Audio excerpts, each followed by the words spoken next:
Merci, Honorable Président, pour m'avoir accordé la parole. Honorable Président, honorables membres du bureau, honorables députés, chers collègues, je prends la parole par motion de formation pour porter à la connaissance de notre auguste Assemblée les initiatives locales de développement que la population locale est en train de réaliser afin de booster le développement de ce coin de la République. Depuis longtemps, notre territoire est resté absent devant les yeux des autorités lors de l'élaboration du projet.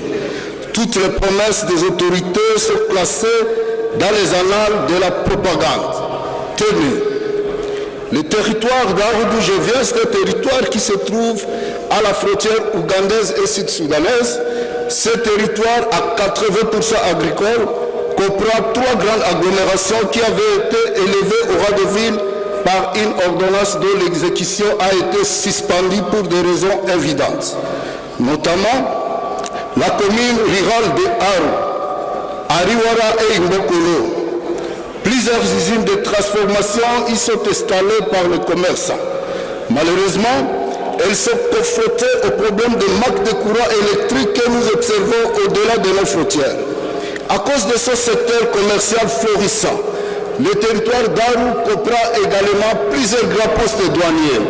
Entre autres, je cite, le poste frontalier d'Ofo, d'Ombaï, d'Odumoni et de Kengesbaz et tant d'autres qui acquièrent suffisamment de fonds pour notre République. Mais hélas, le trésor public avale tout et oublie le milieu où cet argent a été collecté. Malgré ce traitement que je n'ose pas qualifier, et après les initiatives encourageantes dans le secteur de l'enseignement et de la santé, la population se mobilise pour réaliser d'autres projets de développement. Faut-il signaler que jusqu'à l'avènement de son Excellence Félix Tshisekedi au pouvoir et le lancement de projets très prometteurs sans précédent de développement de 145 territoires, malheureusement au point mort. Plus de 90% des infrastructures sont construites par les initiatives locales. Cette fois-ci, c'est le cas du projet de construction d'une mini centrale hydroélectrique dans la chefferie de Kakwa, une initiative d'ailleurs des jeunes électriciens et mécaniciens de la région. Honorable Président, ce projet n'est pas l'unique que la population locale a mis sur pied. Néanmoins que son impact serait plus grand dans le projet puisqu'il répond à un besoin prioritaire d'électricité dans le milieu.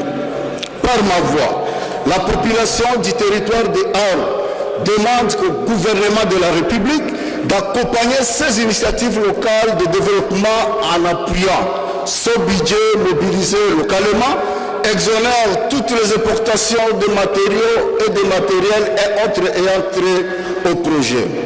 Pour citer, honorable Président, notre Assemblée peut également ajouter sa pierre afin que le projet soit réalisé dans un délai raisonnable au bénéfice de la population congolaise. Je dis. Nous allons envisager cette hypothèse sur base de votre recommandation.